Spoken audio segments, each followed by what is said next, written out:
What it do, baby?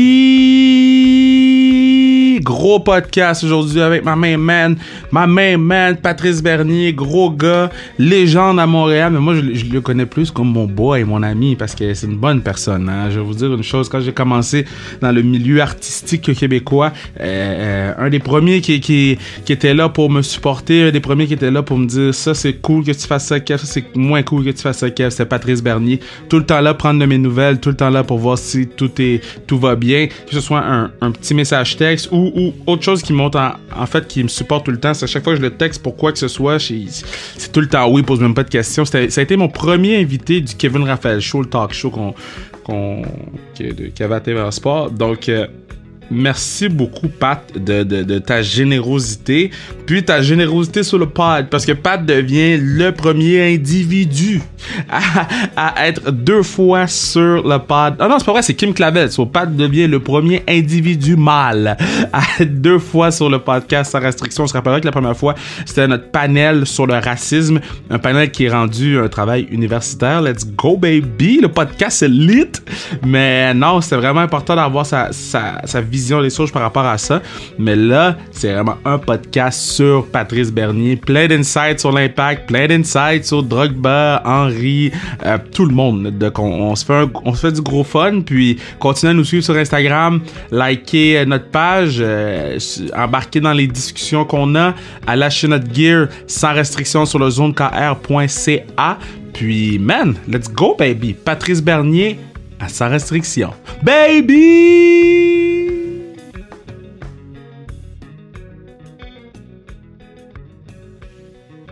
Je suis vraiment content de l'avoir sur le podcast pour une deuxième fois parce que il est venu sur le podcast sur le racisme, podcast 29. Vous pouvez retourner aller l'écouter. Ce podcast qui est, je sais pas si tu sais Patrice, mais ce podcast est rendu un travail universitaire. Je sais pas si t'es au courant. Ah ouais? Non, je savais pas au courant, mais je sais que bon, t'as beaucoup de monde, donc je suis pas mal sûr que tu dois faire des recherches toi-même. Non, mais c'est quand même fou. Il y a une enseignante de l'université. Oh my god, je me rappelle plus le nom. Mais son nom, c'est Barbara Ravel. Puis, okay. Elle a donné ce podcast-là à ses étudiants pour écouter et noter 3 choses qu'ils ont compris ou qu'ils ont assimilé à travers le podcast. Donc, c'est quand même cool. Ça, c'est bien. Ça veut dire que tu fais partie d'une programmation scolaire. Donc, Ben, toi aussi, t'étais sur le pod. Comment tu vas? Ça va bien. Comme je dis, je vis toujours des hauts et des bas de comment ça va avec l'impact, ça c'est clair, parce que les résultats, c'est comme tout fan, mais maintenant à titre d'adjoint à Thierry Henry. Et puis après ça, ben non, la famille va bien. On a inscrit nos filles au hockey pour cet automne-hiver. Et donc, on découvre un nouveau sport avec eux autres. Et puis, bien moi, c'est la première fois que je pourrai aller avec eux sur la glace, parce que moi, mon père n'a jamais mis les patins. Donc, quand j'étais dans le hockey, les journées parents, enfants, mon père était pas sur la glace. Et là, je redécouvre le hockey à travers les yeux de mes enfants. Mais ça c'est tellement un Haitian thing. Moi, parent, enfant, mon père était dans les estrades sur son téléphone.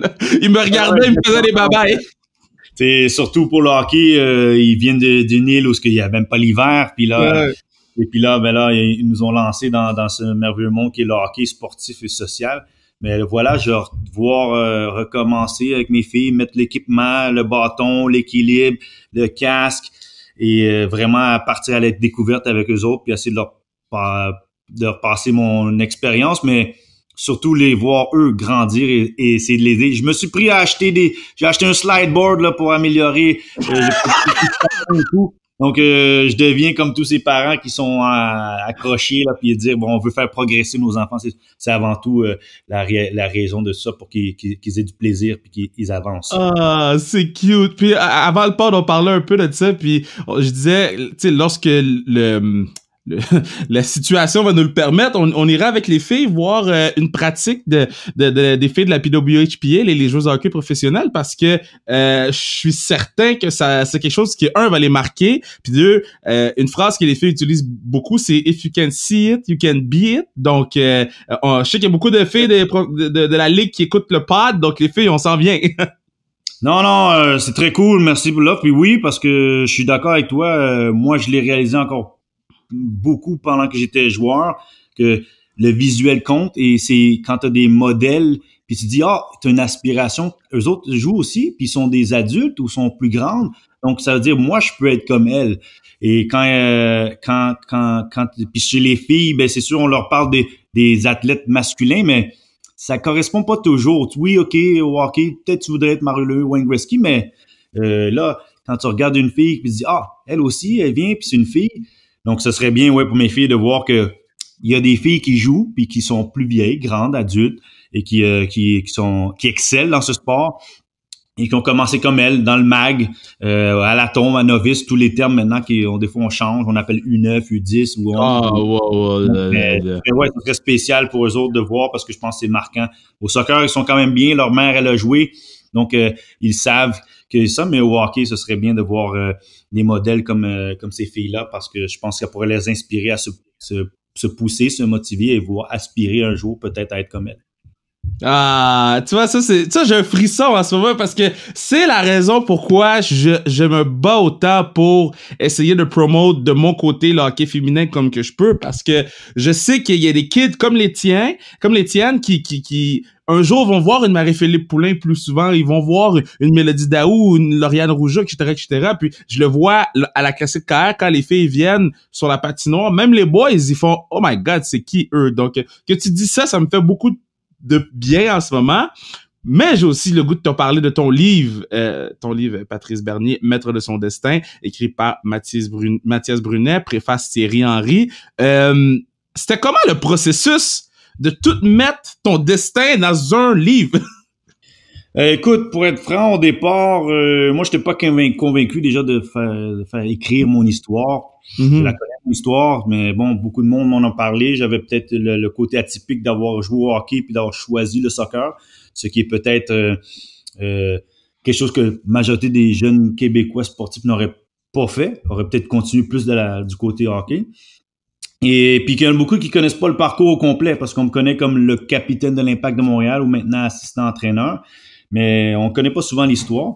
Et une fois que j'ai dit ben oui, OK, j'embarque, j'ai rencontré Mathias Brunet et puis on est allé rencontrer la maison d'édition, les éditions Hommes. Et là après ça avec Mathias, ben c'était de où qu'on commence. Puis moi j'avais trouvé ça intéressant que mon père est arrivé la journée de la tempête du siècle. Wow. Qui arrive de l'île d'Haïti et qui n'a jamais vu la neige, puis tout d'un coup, ben il voit, on va entre guillemets du sable blanc. et après ça, ben même si lui a été très fan du soccer, m'a parlé du Brésil, de Pelé, a été inculqué de la culture québécoise, surtout du hockey. Puis en plus, c'était la belle époque du Canadien dans les années 70. Et donc là, moi, je gravite dans ces deux mondes-là. Et donc, le livre, avec Mathias, on a commencé à parler un peu du livre. Puis après ça, il a rencontré différentes personnes parce que ce qu'il y a dedans aussi, il y a quand même des témoignages de personnes à certaines parties dans mon parcours. Et voilà. Et on est arrivé avec Patrice Bernier, Maître de son destin. Et je crois aussi, pour moi, c'est bien, c'est thérapeutique parce que je réalise que j'ai tout fait ça, pas juste professionnel, mais d'où ce que j'ai commencé tout jeune à atteindre les rangs professionnels. Et puis après ça, ben je pense peut-être pour d'autres, on parlait de modèles. Au soccer, ça n'a pas toujours été clair parce que l'Impact est arrivé en MLS en 2012. On dirait que c'est là que ça a ouvert les yeux au monde du soccer professionnel à Montréal et au Québec. Mais avant, il y a eu un parcours et peut-être pour des jeunes qui regardent puis disent, ben voilà, lui, il a fait comme ça. Donc, voilà, j'ai peut-être des lignes, un genre de blueprint que tu peux regarder, dire, ben, OK, il a fait comme ça, il y a eu des embûches, ben, moi aussi, je peux passer à travers. Donc, peut-être motivateur pour des jeunes et d'autres. C'est pas nécessairement lié à des jeunes aspirants, c'est peut-être des adultes, des parents, mamans qui regardent leurs enfants puis qui se disent, ben, regarde qu'est-ce que lui a fait. Son histoire peut peut-être t'inspirer et te permettre de passer à travers les obstacles qui viennent de juste être un jeune amateur dans le sport et après ça, ben, aspirer, si ça arrive, de monter dans les rangs professionnels. Ouais, ce qui me fait rire, là, que je retiens, ben, toute ton histoire, mais ce que je retiens le plus, c'est ton père, il t'a parlé de Pelé, du Brésil. C'est tellement un truc haïtien, là. Moi, je vais toujours me rappeler, j'avais 2 ans, puis je pense OK, bon, je te dis, j'avais 2 ans, donc c'est vraiment un vague souvenir. Mais je pense que Brésil avait comme battu l'Italie en 94, ça se peut-tu? Oui, Coupe du Monde aux États-Unis en 94. Donc, oui, OK. C'est au Brésil, bat l'Italie, mais mon père m'avait amené, puis je te dis, je ferme les yeux, puis je vois juste, mon père m'avait amené voir le match dans la petite Italie. L'Italie perd le match et mon père avait un chandail Brésil, et les Italiens tapaient notre auto. Ça m'avait traumatisé. J'étais comme, pourquoi les gens sont mad? Comme, d'où ça vient cet amour pour le Brésil? Ah ouais, écoute, tu l'as dit, j'ai grandi comme toi, mon père. Moi, sa belle époque pour lui, ben c'était l'époque de Pelé, et puis que le Brésil était roi du soccer à ce moment-là. Et c'est là que je pense qu'ils ont la marque de commerce encore plus du Brésil au niveau du soccer, du foot, et c'est encore plus élargi. Et j'ai grandi quand les histoires, Pelé, les buts à la télé, à la radio, j'ai les cassettes VHS à la maison qu'on a regardées. Et donc, t'étais ancré. Et puis moi, ce qui m'a marqué, c'est que la première Coupe du Monde que moi j'ai vue à la télé, c'était en 1986. Et ça donne que c'est celle que le Canada participe à sa seule et unique fois.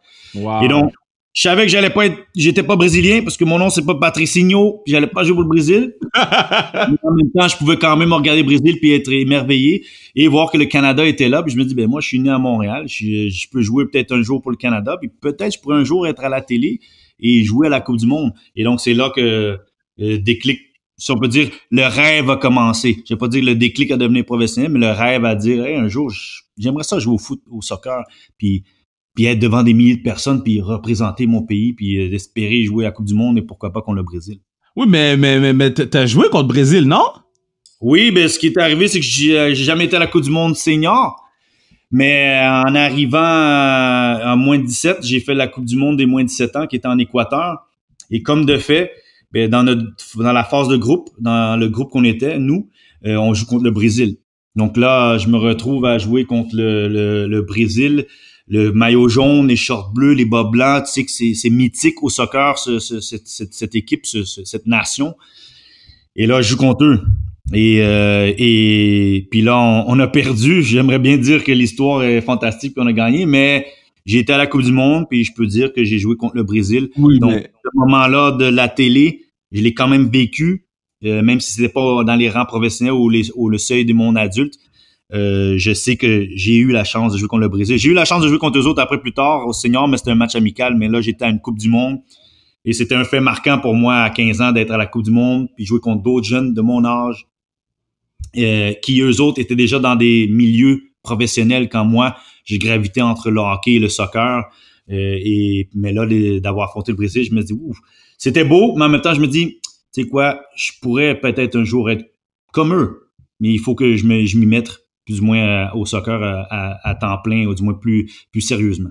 Oui, mais attends, là, OK, là tu joues contre le Brésil. Ton père il prenait pour qui? Brésil ou toi?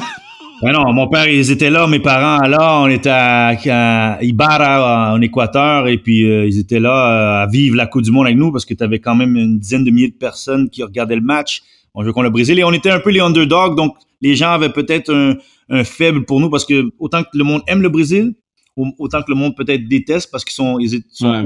On peut dire, ils trônent dans les meilleurs pays au monde. Donc non, là c'est clair que quand tes parents, tu vas pour ton enfant, même si tu as un faible pour le maillot de l'équipe adverse. Mais je pense qu'en même temps, ils étaient contents j'étais à une Coupe du Monde des jeunes et qu'on affrontait l'une, si c'est pas la plus grande nation du soccer. Tu sais, tu disais Brésil, il y avait des dizaines de milliers de personnes. C'est comment coacher quand il y a aucun son dans un stade? C'est particulier. Quand on est allé au tournoi MLS is Back à Orlando, c'était étrange parce que t'arrives, on était justement dans la période COVID où une certaine normalité arrivait, comme recommençait à prendre forme. Puis là, t'arrives là, puis on a un tournoi, tu sais, parce que au monde adulte, tournoi, c'est plus va-et-vient, Champions League, on a fait. Ouais. Puis là, après ça, c'est de jouer les matchs. Puis, tu sais, ça te remonte à quand tu jouais plus jeune et ça te dit pourquoi tu joues au sport, parce qu'avant tout, ça te passionne. Oui, t'adores jouer devant le public, mais tu joues le sport parce que tu l'aimes. Et là, c'est sûr qu'il y avait personne, on mettait du son. Mais à un moment donné, tu t'habitues parce que c'est la compétition. quand tu es sur le terrain, le match se joue, on peut dire en termes en anglais, c'est tu bloques l'adversaire, tu bloques out la foule, les distractions, et tu te reconcentres sur vouloir gagner. Là, j'étais pas joueur, fait que je sais pas comment c'était pour les joueurs, mais en tant que coach sur le côté, c'est sûr, il y a quand même cet aspect de la foule qui vient animer le match un peu plus, qui donne une atmosphère, un ton plus spécial, que ça soit même contre toi ou pour toi. Et ça joue avec les émotions. Et là, il l'avait un peu moins, mais quand même, la compétition était là. Une fois que tu commences tes matchs, tu retrouves tout de suite cet aspect compétiteur. Mais c'était étrange, mais on s'est fait après, tu t'habitues. Ouais, mais j'avais eu Evan Bush sur le podcast, puis Evan, il disait, yo, c'était comme une prison, là, on savait pas quoi faire, on marchait autour du bloc, il y avait un entraîneur de l'Impact, un entraîneur ou un entraîneur sportif ou de conditionnement qui courait, puis qui avait été trop loin, puis il l'avait mis en quarantaine. Ah oui, non, ça, si tu parles de l'événement lui-même, être sur place, quand t'enlèves juste la partie match sans foule, oui, t'es confiné à ta chambre. Il y a des journées où ce qu'on te dit, écoute, faut attendre parce qu'on attendait des résultats. Fait que on vient te mettre une petite boîte à lunch à ta porte parce que personne peut être en groupe pendant qu'on mange. Comme il a dit, si Evan l'a mentionné, c'est que oui, après ça, t'as des gens qui, il y avait des limites. Tu pouvais pas sortir du territoire de l'hôtel. Si tu sortais du territoire, là, tout d'un coup, gros re-questionnement. Est-ce qu'il faut te faire tester? Tu fais juste sortir, là. C'est à peine quelques mètres, là. Mais c'est comme si tu étais considéré COVID positif. Donc, ça, c'était, comme je t'ai dit, étrange, particulier, puis qui te faisait comme... T'as pas la même appréciation pour le moment qu'on était, qui était un tournoi compétitif. Parce qu'il y a toujours ce côté d'incertitude, un peu d'anxiété. Tout le monde était comme, attends, qu'est-ce qui arrive si un cas positif? Les autres équipes, s'ils en ont un.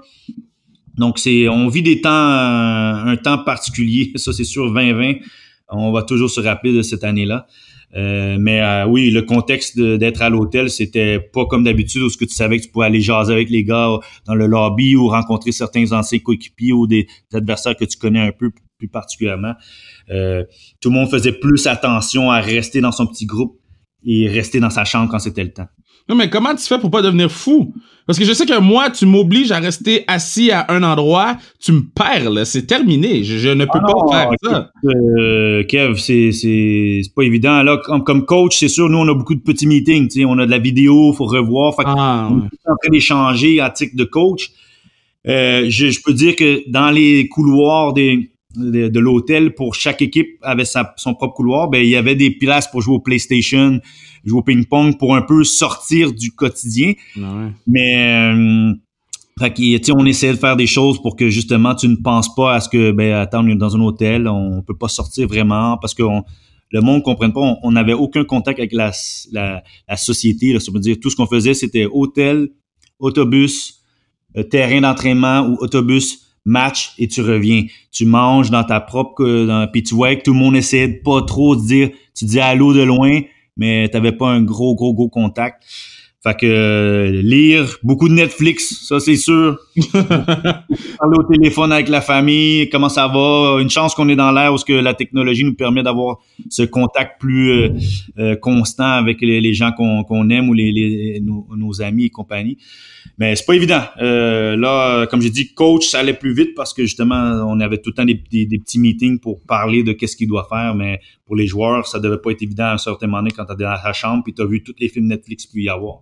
Mais c'est quoi t'as aimé pendant ton j'adore poser cette question-là aux athlètes parce que souvent ils me surprennent avec leurs films ou séries préférées. C'est quoi t'as le plus trippé à regarder sur Netflix? Un gros fan de karaté, tu sais, kung fu, les arts martiaux. Fait que je me suis permis de finir Ip Man. Je sais pas si je suis Ip Man, attends, je vais aller checker c'est quoi. Ip Man, c'est IP Man. Donc parce que moi j'étais fan de Bruce Lee, Jet Li, tout ce qui est arts martiaux. Et puis c'est celui qui était le mentor, le maître de Bruce Lee. Donc, l'historique. Fait que moi, j'ai fini cette série-là. Fait que moi, je me suis retrouvé à finir ça parce que j'avais le temps. C'est très drôle. Là, tu vois, je viens de le mettre dans mon dans mon recommandé Netflix. C'est très drôle. Ça a l'air bon, par exemple, là, mais ça a l'air vraiment kung-fu. Là. Oui, non, ça remonte en Chine et puis tu sais justement un peu comment le kung-fu s'est développé, comment prend forme et après ça ben tu découvres que ce maître-là kung-fu est le mentor de Bruce Lee qui l'a rendu un peu plus populaire quand il est arrivé aux États-Unis plus tard. Admettons là que ton livre devient un film, qui joue ton rôle? Oh, bonne question. Qui joue Patrice Bernier? Ça peut être n'importe qui. N'importe qui? Ben là, ça peut être n'importe quel acteur dans le monde. N'importe quel acteur dans le monde, on va lui donner des cours de français s'il faut. Ben moi, je suis un fan de Denzel Washington, c'est sûr. Donc, si Denzel Washington, mais il est plus vieux, tu sais, il faudrait vraiment qu'il soit un peu plus jeune. Tu sais, Will Smith, je sais pas. Présentement, peut-être Michael Jordan. Oui. Dans Creed. Donc, je pense que j'irai avec lui. Oh, ok, so Michael B. Jordan, il joue le rôle de Patrice. Ben ouais, pourquoi pas. Donc, ben là, faudrait que tu me donnes une liste, là. Peut-être que j'aimerais ça que ce soit un acteur peut-être québécois, francophone, là. Mais si tu me parles d'un acteur de même, je pense oui, peut-être Michael B. Jordan. Nice. Puis qui joue mon rôle dans ton film? I better be in it. Hey, man, il faut appeler Kevin Hart, man. Hein? Pourquoi? Parce qu'il est petit? Non, vous êtes c'est un humoriste, tu sors du monde de l'humour, c'est un gars qui est très extraverti, si on peut dire, qui a de la vie. Et donc, je pense qu'il y a des similitudes dans son personnage que tu es aussi. Donc, ça serait parfait parce que c'est un humoriste qui a un peu justement. Puis voilà, si tu parles de taille, ben il fit, hein. On ne mettrait pas quelqu'un de 6 pieds pour jouer ton rôle.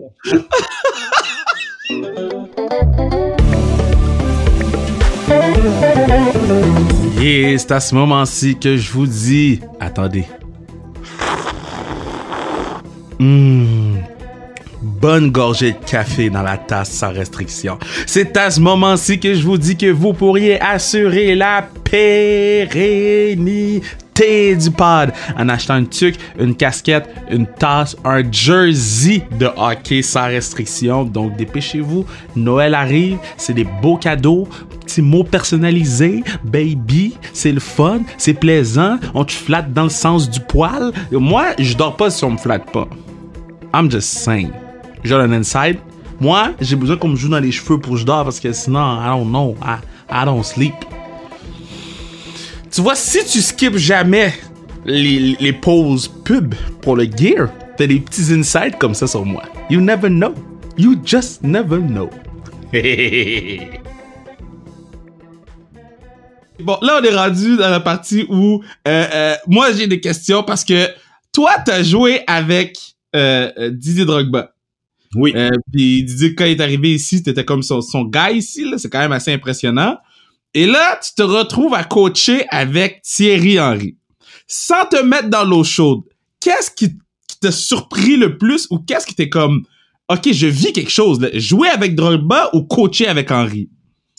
Non, écoute, c'est particulier. Ben Thierry, je le connaissais déjà comme joueur. On se connaissait déjà, on avait de l'affinité comme joueur, mais tu sais, je t'en ai parlé.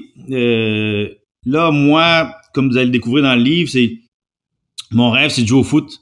Et le foot, ça se passe souvent, du moins quand t'es né au Canada, tu te dis, OK, ici, c'est le numéro 1, c'est le hockey, mais dans le reste du monde, c'est le soccer, à la majorité des endroits.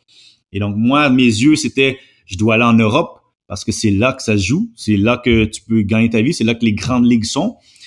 Et là, je me retrouve à être chez moi, capitaine de mon club, l'Impact de Montréal, dans un stade spécifique soccer, toutes des choses que je ne croyais pas possibles. Et là arrive Didier Drogba. T'es parti pour aller jouer dans les grandes ligues pour essayer de te rendre où ce que eux ils sont. Et tu joues chez toi. Et puis là, il y avait Marco Di Vaio, Alessandro Nesta, et puis Didier Drogba arrive. Puis en plus, on se rappelle de l'arrivée, de l'accueil qu'on lui a donné à Montréal. Et jusqu'à ce jour, je ne sais pas quel autre joueur dans la MLS a eu un accueil comme ça dans son marché local. Peut-être juste Kaka. Oui, David Beckham est très populaire. Oui, Thierry Henry est très populaire. Mais je veux dire, les gens, les fans, l'accueil qu'on a réservé à ce gars-là, c'est pour démontrer comment il était accaparant mondialement pour tout le monde. Et je pense pas qu'on a réalisé, on savait à quel point qu'il était aussi populaire. Et là, après ça, si tu joues avec eux autres, tu veux te mesurer. Parce que t'es né ici, tu dis, OK, il est peut-être en fin de carrière, mais moi, je vais démontrer que je suis capable de jouer avec Didier Drogba. Je suis capable de lui servir des ballons. On est capable d'être sur la même longueur d'onde et d'avoir des résultats. Donc, c'était fantastique le vivre. Puis, avant tout, c'est la partie joueur. C'est fantastique. Tu joues avec quelqu'un qui a marqué l'histoire de la Premier League et du soccer mondial. Et d'échanger sur le terrain, ben c'était mon dada, ça, avant tout. Mais là, après ça, tu me dis que je vais vivre de ma passion encore et d'être entraîneur. Et là, être entraîneur avec Thierry Henry, qui est une autre personne, une autre sommité du monde soccer, même si on se connaissait un peu, là, je rentre dans un autre gars qui est un autre monde, champion d'Europe, champion du monde, Champions League, et puis qui a une façon de voir le soccer qui est vraiment détaillée, minutieuse, vraiment un QI soccer extraordinaire. Donc, à la fin, oui, le terrain, c'est toujours le top. Parce que jouer, c'est ce qu'il y a le mieux. Et puis là, j'ai joué avec Didier Drogba. Puis comme je t'ai dit, dans mon match Toronto FC, parce que je sais que tu as fait ton rundown, animation, description à créole de quand je marque mon but. Mais moi, ce qui me marque, et j'ai fait la passe à Didier Drogba qui marque le 3e but. Et moi, j'ai dit, je peux aller à mon cimetière de joueurs de soccer et dire, ben, check, j'ai joué au foot.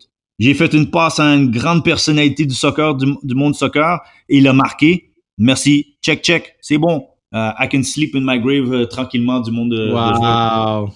Mais là, je suis coach et là, ben, je vis des grands moments avec Thierry Henry, qui leur a dit qu'on aurait eu autant de personnalités et de personnages du monde soccer ici à Montréal qui portent l'uniforme de l'Impact de Montréal ou qui sont plus ou moins les visionnaires de l'équipe de l'Impact de Montréal avec Thierry Henry. Donc, voilà, c'est spécial. Spécial, comme je l'ai dit, d'avoir joué au soccer puis de dire que là, maintenant, j'aurais joué, je coach avec des gens que je regardais à la télé puis que je disais, man, un jour, j'aimerais ça être là. Puis finalement, ben, ils sont avec moi à l'Impact de Montréal. Quand Didier est arrivé en ville, qu'est-ce qui t'a surpris le plus? Parce que clairement, bon, on a tous vu Didier à la télévision. Moi, j'ai jamais rencontré Drogba. On s'est jamais croisés. Je pense que je commençais à travailler dans le milieu quand Drogba est comme arrivé et parti. Donc, j'ai juste jamais rencontré ce monsieur. Mais c'est quoi qui t'a surpris le plus? Est-ce que Patnain, il mange juste des bonbons dinosaures pis t'as fait, yo, pourquoi le Patnain mange? Y a-tu une petite chose vraiment, vraiment simple que t'as fait? Ah, yo, il fait vraiment ça?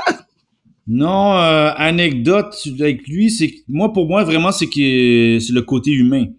Parce que, tu sais, quand tu vois ces gars-là, ils ont joué dans les plus grandes ligues, ils ont été à la Coupe du Monde, ils sont épiés, regardés, adulés par tout le monde. Fait on les place tous ils sont dans une autre stratosphère, qu'ils sont pas rejoignables. Puis que peut-être qu'ils vont être hautains, comprenables par rapport à leur statut. Mais quand il est arrivé, Didier était très tranquille, assis. Puis ce que je me rappelle, c'est, tu sais, tout le monde lui posait, qu'est-ce que tu penses de ça? Qu'est-ce que tu penses de ça? Est-ce que l'équipe, elle est bonne? La ligue, est-ce qu'elle est bonne? Le coach, est-ce qu'il est bon? Tout ça, tes coéquipiers, c'est qui le meilleur? Puis lui, il était comme, moi, je viens juste d'arriver. Moi, je veux démontrer à tout le monde que je ne suis pas venu ici pour la retraite, que je veux performer et je fais partie du groupe et que moi, je peux apporter ce côté plus. Je vais toujours me rappeler d'une conversation qu'on avait sur le terrain à un moment donné. Il y a moi, Rio Coker puis Didier Drogba. Et Rio Coker à ce moment-là est un peu plus défaitiste parce que ça va pas trop bien puis il joue pas puis tu sais, moi je joue pas, j'aime pas plus que le coach me joue pas puis je vais pas te dire que j'aimais plus le coach mais j'étais un peu plus j'essaie de voir le côté plus positif, tu me connais. Ouais. Et puis on part puis là, tu sais, c'est sûr, Rio Coker, il explique. Ah, ça va pas bien, tu vas comprendre ici, le coach, ça. Puis Didier, il dit, hey, stop avec le coach. Il dit, nous sommes les joueurs. Il dit, t'as de l'expérience. Moi, j'ai de l'expérience. Patrice a de l'expérience. Nous sommes des vétérans. C'est à nous de venir guider cette équipe-là pour qu'elle aille au... Parce que le coach, il fait ce qu'il a à faire, mais c'est les joueurs qui jouent. Et pour moi, c'était fort parce que déjà en tant que capitaine qui joue pas, t'essaies de continuer à être positif avec les gars parce que ça allait pas nécessairement tout bien. Et là, t'as Didier Drogba qui arrive puis qui te lance ce message-là. Et là, c'est comme, bon, voilà, t'as un allié pour emmener cette équipe-là dans la bonne direction. Parce que, tu sais, t'as toujours des hauts et bas, et quand tu gagnes, quand tu perds, surtout, les joueurs deviennent un peu plus, ils requestionnent le coach, ils ont du doute. Puis en plus, si tu joues pas, ben c'est sûr, le coach, c'est pas ton ami. Et là, t'as Drogba qui arrive puis qui donne ce message-là. Puis là, je me dis, tiens, regarde, le gars, il vient juste d'arriver. Il pourrait dire, hey, un instant, là, laissez-moi m'installer. Puis non, il a dit, hey, moi, j'étais à Chelsea, j'ai joué avec Mourinho, j'ai joué avec ça. Mais à la fin, c'est les joueurs qui jouent, c'est eux autres qui doivent exécuter, c'est les leaders qui doivent pousser ce que la vision du coach a. Et voilà. Puis après ça, ben, l'histoire a été écrite, hein. On se rappelle 2015, la fin de saison. Et on a eu des super bons moments. Drogba effect. Mauro Biello qui devient coach, puis bon voilà, le dernier match contre un des derniers matchs contre Toronto FC où ce que je reviens, puis j'ai eu mon petit moment du retour du Phoenix, comme on dit, aux résurrections. Ouais, c'était malade ça. Et puis juste pour finir avec Didier, une autre chose qu'il t'a dit que je trouve vraiment intéressante, parce que comme je dis souvent sur le pod, c'est pas des choses qu'on se parle dans la vie. Quand on se croise, on parle pas de « Yo, c'était comment jouer avec Didier Drogba », on se parle de d'autres choses, on se parle de la vie en général. Mais quand les gens viennent sur le podcast, quand les joueurs, les athlètes, les coachs, les artistes viennent sur le podcast, je trouve ça vraiment intéressant parce que c'est sûr que c'est des questions que je me posais tout le temps. Maintenant, toi, quand t'étais sur t'es un très bon joueur de soccer, t'es sur le court, t'es en pratique avec Didier Drogba, tu le regardes faire, il te regarde faire. Est-ce que tu te dis, yo, Didier est en la pratique avec nous, yo, faut que je me donne? Ou est-ce que tu sentais que les joueurs de l'Impact testaient beaucoup Didier? Non, je pense qu'il y en a beaucoup qui étaient comme, ils réalisaient pas que Didier Drogba est ici. Il joue pour l'Impact de Montréal, comme c'est notre parce que bon, je crois que tu as eu Hassoun qui a développé aussi une amitié avec lui. Mais nous, on le regardait, puis nous, on était comme, man, tu sais, t'as vu la qualité du joueur qu'il est, puis on se disait, imagine quand il avait 28-29, comment c'était le top. Mais là, on doit jouer avec lui, parce que, comme j'ai dit, quand tu joues avec quelqu'un de cette stature-là, t'as ta fierté aussi, là. Tu veux pas avoir l'air, il dit, ah ouais, ces joueurs-là, ils sont moindres que ce que j'ai fait avec. Tu veux dire, non, avec moi, ton niveau va pas baisser. Tu veux dire, hey, avec moi, on va y aller, puis on va aller. Puis moi, le plus beau côté, l'anecdote que je vais toujours aimer, c'est que il y a une année, l'année 2016, où bon, ça a donné que Didier se retrouvait à aller sur le banc aussi. Donc, tu vois, dans la vie, tout le monde va sur le banc, comme on dit dans le sport. Et je me casse le pied. J'ai une fracture à l'os sur le côté de 5e métatarse. Et lui, ça allait un peu moins bien. Et c'est lui qui me dit, hey Patrice, parce que lui, il avait son propre physiothérapeute, ostéopathe. Et il m'a dit, tu vas venir à la maison, tu vas venir voir mon gars, parce que on a besoin de toi sur le terrain, là. Puis, à un certain degré, je pense que lui aussi, il savait que moi, je lui donnais le ballon, donc je lui donnais du service. Et c'est là que tu vois comment un gars comme lui aurait pu juste s'asseoir là, se concentrer sur lui-même, puis dire, non, Patrice, moi, mon gars, je pense qu'il peut t'aider. Et pour te remettre sur pied, parce que tu peux aider l'équipe, puis en même temps, ça l'aide lui aussi, mais il regardait l'équipe. Et comme j'ai dit, c'est un gars qui a une grande stature, puis on est tous égoïstes quand ça vient, c'est naturel humainement, mais après ça, tu as des gens qui sont des leaders, qui pensent à au-delà, et qui, lui, a vécu des grands moments et sait ce que ça prend. Et puis voilà, puis arriver à rapatrier les autres, puis nous a invités souvent chez eux, puis on a eu beaucoup de longues conversations sur plein de trucs. Fait que c'est particulier. Comme tu l'as dit, maintenant, je peux regarder mon téléphone puis je dis, hey, je peux envoyer un coup de fil à Didier Drogba. Tu m'avais dit ça il y a 10-15 ans quand il jouait dans Chelsea en Premier League ou quand il était la sensation à Marseille. Je t'aurais dit, ah, t'es fou, ça va jamais arriver. Puis là, maintenant, regarde, je parle avec Thierry Henry, je peux jaser avec Didier Drogba ou Alessandro Nesta, Marco Di Vaio. Le monde est fou, hein, mais voilà, c'est la beauté de vivre de sa passion et puis de réaliser que le monde, ça se retrouve très rapidement à la même endroit. C'est fou, c'est incroyable ce que tu yo, t'envoies tu sais, je coach au football, c'est vraiment à plus petite échelle que coacher pour l'Impact, mais tu sais, au football, ce qu'on a, c'est cette camaraderie de s'envoyer des niaiseries dans un groupe, de se faire des jokes l'un sur l'autre. Toi, tu fais ça avec Thierry Henry. Ah ouais, comme tu dis, il y a ce côté, je pense que les gens ils voient Thierry de la télé, parce que là il est coach, c'est sûr, quand t'es coach, quand t'es joueur, c'est it's business. Mais moi je vois Thierry, je l'avais déjà vu avant, mais là je le vois encore plus parce que Là, c'est entre portes fermées où ce que voilà, et il donne des blagues. C'est un gars qui peut être un clown, qui aime bien rigoler, qui interprète et qui a une capacité à se rappeler de trucs, que ce soit quand il jouait plus jeune, à les grands moments qu'il a vécu ou tout simplement des films. C'est extraordinaire de voir comment il est. Et bah, j'ai la chance de voir ça parce que pas tout le monde a cette chance. Tout le monde voit Thierry, le coach qui doit répondre aux questions à conférence de presse et tout. Mais moi, j'ai ce côté-là des fois de pouvoir, avec le staff, de pouvoir rire et de parler de plein de trucs et s'envoyer des comme je dis, se narguer un peu, s'envoyer des flèches.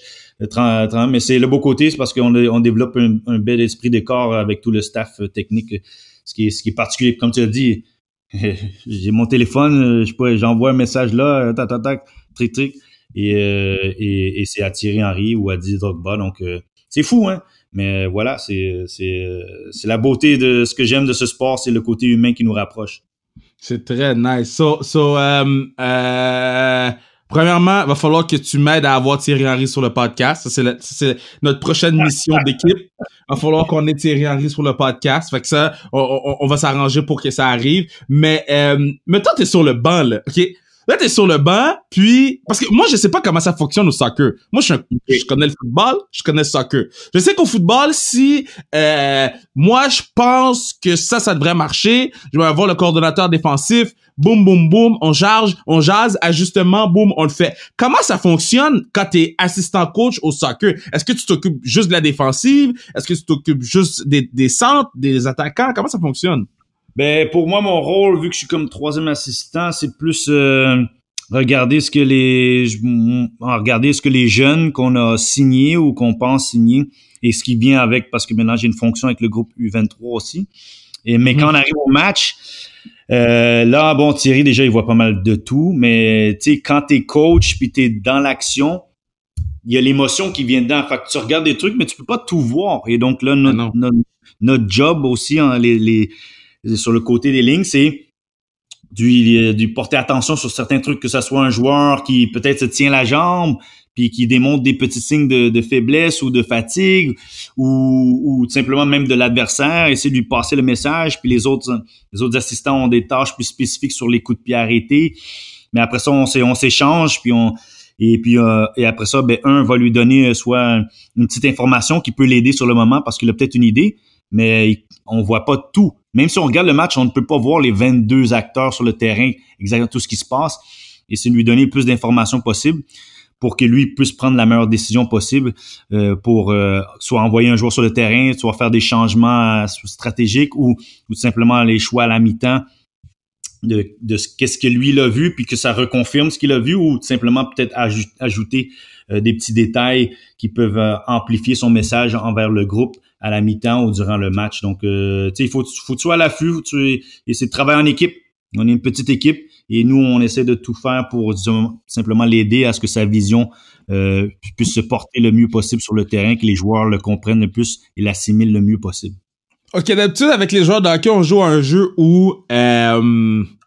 mais t'as joué au hockey. Je vais te poser la question au hockey à la place. Ah, okay. Tu vois, moi, je change le podcast on the fly. So, multisport. Si tu pouvais choisir pour ton starting five, tu joues, après ça, tu die. Faut qu'il faut un gardien de but, un défenseur pour jouer avec toi, puis 3 attaquants.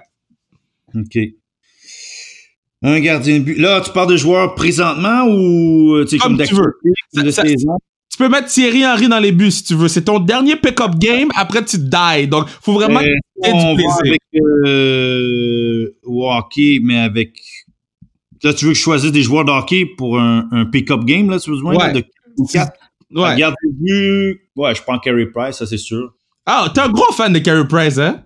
Ben, c'est parce que oui, je sais que nous ici on regarde là aux petits yeux, mais moi je regarde d'autres gardiens de but, je regarde ce qu'il se dit, puis je regarde ce que les joueurs adverses disent de lui. On dit que c'est le meilleur. Et puis techniquement, tu le vois quand il est dans sa zone, on dit qu'il n'a pas de faiblesse, qu'il faut essayer de le masquer puis tout. Donc voilà, tu vas avec le meilleur gardien de but qui est là. OK. Là. Je vais aller en avant. Moi, j'aime bien Pasternak. J'aime ses skills. Ah ouais? Ouais, j'aime cette faculté qu'il a à la rondelle, son maniement de rondelle, de marquer des buts, des angles. Tu sais, je vois pas tout le temps tous les matchs, mais quand je vois lui, je vois qu'il marque des angles impossibles des fois. Et puis, tu sais, il y a ce sens du jeu qui est extraordinaire. Après ça, c'est sûr, je dois mettre Crosby parce que c'est le joueur le plus complet. Son QE hockey est juste au-dessus de la moyenne de tout le monde. Donc, c'est impressionnant de voir ce gars-là. Tu sais, oui, il est dans la marque des grands. Son jeu, comment il a évolué son jeu à travers les années. On est tout le temps en train de remarquer ses buts de déviation, ses tirs du revers, ses passes. Puis un gars qui est revenu de commotion en plus, fait qu'on n'oublie pas on croyait que sa carrière était finie. Mm-hmm. Donc, Nick Crosby, ça c'est Sid the Kid est très fort. Après ça, d'autres joueurs offensifs. Bon, genre là, je suis en train de réfléchir parce que comme je dis, je regarde pas le hockey comme avant, là, mais j'essaie de penser à des gars que j'adore. Ou que t'adorais quand t'étais plus jeune aussi. Fait que j'ai besoin de vitesse. Fait que je vais emmener Connor McDavid, ça c'est sûr. c'est pas un excellent joueur, mais là j'ai deux joueurs qui sont peut-être très bons au maniement de rondelle, mais j'ai besoin de quelqu'un qui est explosif. Donc je vais y aller avec Connor McDavid. Et en défense, parce que j'ai été un défenseur offensif puis que j'aime son style, j'irai avec, je pense, Christopher Le Temps. Puis on a été à la même école, donc ouais. Le côté. Puis en plus, on a joué junior majeur dans le même, pas en même temps, mais dans le même club. Donc c'est un gars que j'aime bien à la défense. Puis j'aime les défenseurs offensifs avant tout. Mais c'est cool parce que le fait que tu dises Chris, bon, tu sais, je connais un petit peu Chris, puis vous avez un peu le même style, tu sais, deux personnes que tu peux avoir une bonne discussion avec eux, deux pèsent sans rire, tu sais, tout le temps à une flèche de tuer l'autre personne. Est-ce que, tu sais, t'as déjà rencontré Chris, ou est-ce que vous êtes, Non, j'ai juste vu parce qu'on est allé au collège français, mais pas en même temps. C'est quand j'étais à l'école, ils ont fait un genre de Wall of Fame, des personnes, des gens qui ont été ailleurs, qui ont eu des carrières professionnelles dans le sport. Puis c'est là que j'ai vu que Christopher Le Temps est venu au Collège français, ça que je savais pas. Et après ça, ben j'ai su pas de longtemps que je tiens encore le record de défenseur recrue au niveau des points à Val d'Or. Puis le deuxième, c'est Christopher Le Temps. Fait que je me tape derrière l'épaule là. J'ai un record au-dessus d'un gars qui joue en Ligue nationale. Et puis j'aime son style. C'est un joueur offensif, il transporte bien la rondelle, il a une belle vision. Fait penser à les défenseurs que j'aimais regarder jouer quand j'étais plus jeune, des Paul Coffey, Raymond Bourque, Brian Leach, des gars qui transportaient la rondelle, qui ont cette élégance quand ils patinent aussi. Et mais non, je l'ai jamais rencontré. C'est juste que nos chemins ont des similitudes, même si on s'est jamais croisés. J'adore ça, le Chris Le Temps love today, j'adore ça. Avant que le podcast finisse, je veux vraiment qu'on parle, je m'étais mis une note avant le podcast, on en avait glissé un mot, puis je t'écoutais parler, puis j'étais comme, ça se peut qu'on discute. Parce que, bon, Bruno a amené le point que la loyauté dans le sport. Donc, tu vois, Henrik Lundqvist, il fait plus l'affaire, ils l'ont jeté comme si de rien n'était. Toi, avec tu sais, tout ce qui est loyauté dans le sport, tu l'as vécu avec les gens qui te faisaient un petit peu moins jouer, puis qu'après ça, t'as recommencé à jouer, t'étais le capitaine de l'Impact. Comment tu vois ce terme loyauté dans le sport? Ben, la loyauté dans le sport, parce que pour moi, la loyauté, juste purement, c'est pas un... Je sens que tout le monde regarde ça, la loyauté, comme c'est un sens unique. Okay. Donc, genre, je dois être loyal à l'autre personne, mais c'est à double sens. Ça veut dire, si je suis loyal à toi, tu dois être loyal à moi. C'est un double sens. Ça va dans les deux sens. Mais dans le sport, comprenez que le sport de haut niveau, ce sont des jeunes personnes. Même si je suis jeune dans la vie, ce sont des très jeunes personnes. Les joueurs arrivent dans la Ligue nationale, dans la MLS, dans les ligues de soccer professionnelles à 16, 17, 18, 19, 20 ans. Puis t'espères faire 10 ans de carrière. Si c'est pas plus, t'espères. Mais si on calcule la moyenne de vie d'un sportif, NFL, NBA, c'est comme une couple d'années. Je pense NFL, c'est comme 2 ans, même pas. Ouais, c'est genre 2.5 NFL, puis basketball, c'est 3.5. Ouais, exactement. Donc, si vous calculez que ça veut dire qu'il y a des joueurs qui ont des belles carrières, 15 ans, peut-être 20 ans, 10 ans, mais il y en a beaucoup que c'est des mois, c'est une année. Et donc, dans cette business du sport, on se dit, ben, tu dois rester à une place parce que tu joues là, tu représentes ce club-là, puis tu t'attaches en plus parce que souvent les joueurs viennent jouer. Carey Price ne vient pas de Montréal, mais ça fait longtemps qu'il est là. On le considère comme un Montréalais quasiment. Mais à la fin, il y a des opportunités qui viennent. Et là, est-ce que ton club te donne cette opportunité-là? Est-ce que quelqu'un d'autre te donne cette opportunité-là? Et ça vient très rapidement. Et t'espères pouvoir rester dans une équipe parce que tu te sens bien, mais après le lendemain, peut-être que cette équipe-là considère que ton talent vaut plus ou vaut moins. Donc, il faut s'en débarrasser. Est-ce que le joueur lui-même se dit, ben, moi, présentement, je pense que je vaux plus et sur le marché, il y a quelqu'un d'autre qui est prêt à me donner ça parce que c'est court terme. Tu sais pas si demain tu vas te blesser, tu ne joueras pas aussi bien et que ta carrière peut arrêter du jour au lendemain. Donc, tu dois penser à tes arrières un peu. Donc, ce sentiment de loyauté, c'est parce que moi, je le comprends plus du facteur des fans. Les spectateurs s'attachent aux joueurs et au club. Et je dirais même plus au club, mais souvent, c'est les joueurs qui le font s'attacher au club. Donc, pour eux autres, ça, il peut avoir un certain sentiment de trahison. Pour ce qui est de club et de joueurs, je pense que c'est la business. C'est à la fin, des fois, tu veux rester à un endroit, puis ça ne se produit pas. Je me rappelle de c'est qui? Markov? Qui aurait Montréal, qui serait resté, mais finalement, ça s'est pas produit. Puis peut-être qu'on aurait eu besoin de lui en défense le temps qui était parti parce qu'on a remarqué qu'il y avait une petite période de transition parce qu'on n'avait pas un gars qui faisait une passe comme lui dans l'arrière. Et c'est une business. Il y a des calculs dessous, il y a des salary cap maintenant. Donc, ça tout change très rapidement. Hier, t'étais bon. Est-ce que t'es toujours bon aujourd'hui? C'est ça la question. Là, le club doit évaluer ça en tant que ta performance d'hier. Oui, elle est significative, mais tu dois la répéter. C'est pour ça que j'ai un grand respect pour les joueurs qui ont des longues carrières parce que la constance, c'est pas facile.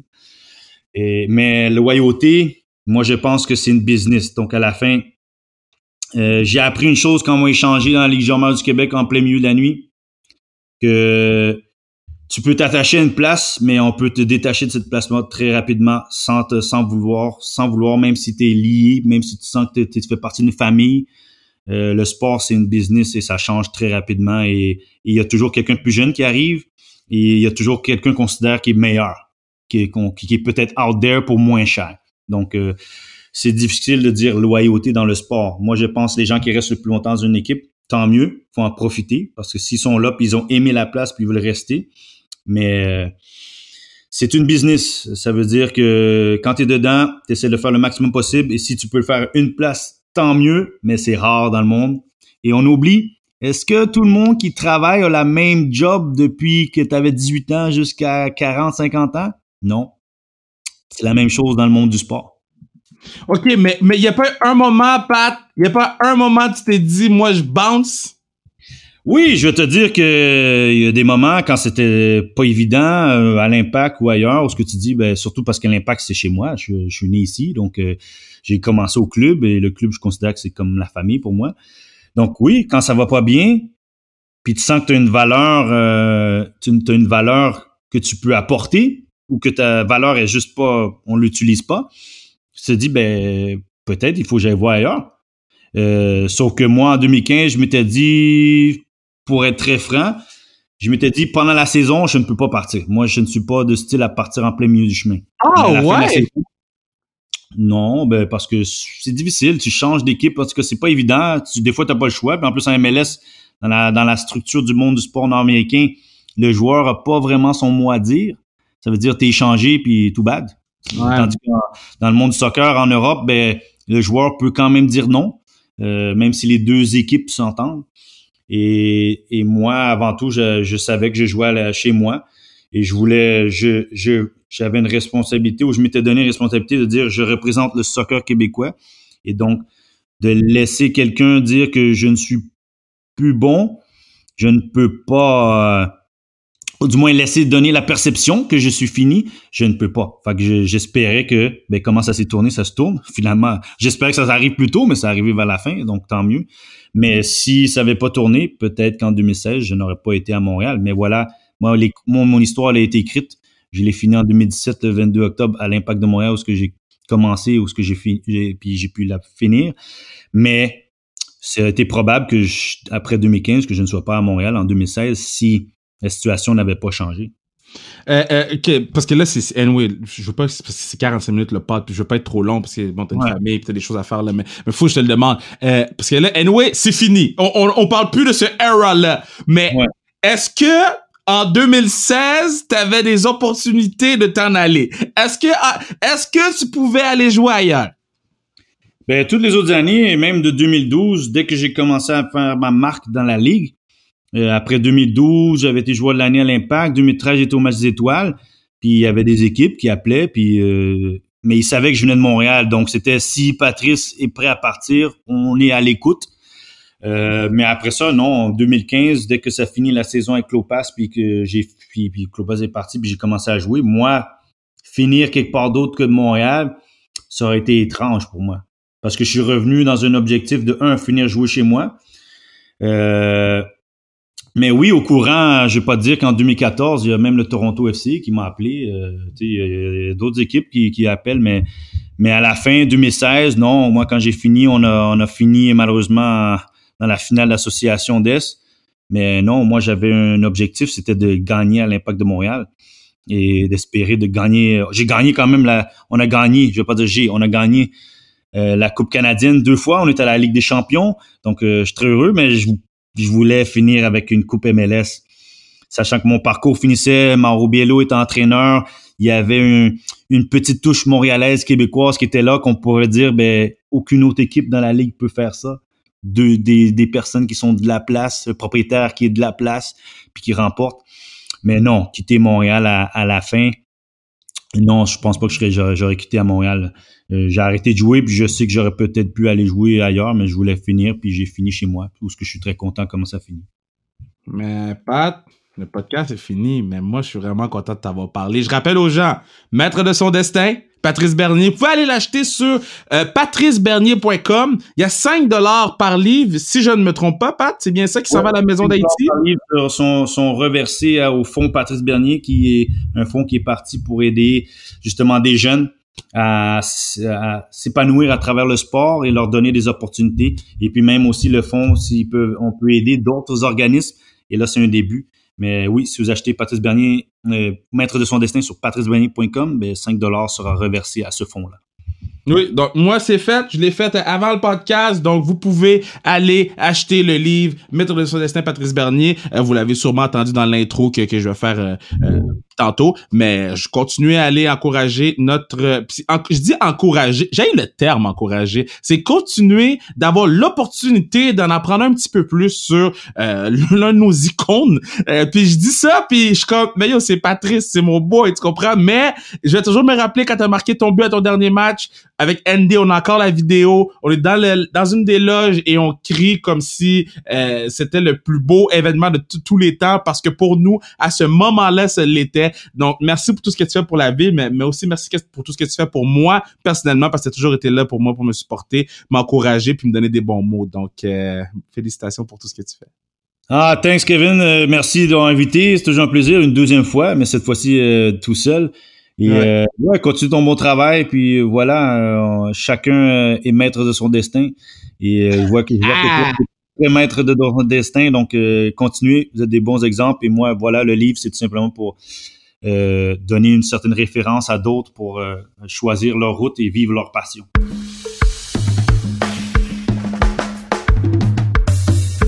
Quel beau pod, hein? Quel beau pod, quelle belle personne. Très, très, très, très, très, très, très choyé de l'avoir dans ma vie. Puis, damn, on va aller voir du hockey féminin avec ces petites filles, man. Si on peut essayer de changer leur futur, puis que ça soit une avenue pour eux, man, je suis vraiment, vraiment content, man. Donc, let's go. Continuons à pousser. Allez acheter son livre, hein. Allez acheter son livre. On a fait le gros plug du livre. On plug le livre parce que quand un de nous fait bien, tout le monde fait bien. Donc, allez vous procurer le livre de Pat. Puis, man, merci d'écouter les podcasts. Je sais pas, on est rendu à combien? On est rendu à beaucoup. On est rendu Ah, beaucoup. Depuis, imaginez, là, on a commencé comme officiellement le premier post sur Instagram, c'était le 12 mars. Regardez où on est rendu. C'est assez exceptionnel, hein. Tu vois, là, je prends un moment. Là, je vis un moment. Parce que, yo, tu vois, 73, Pat, 73, 74. Hey, c'est 73 entrevues.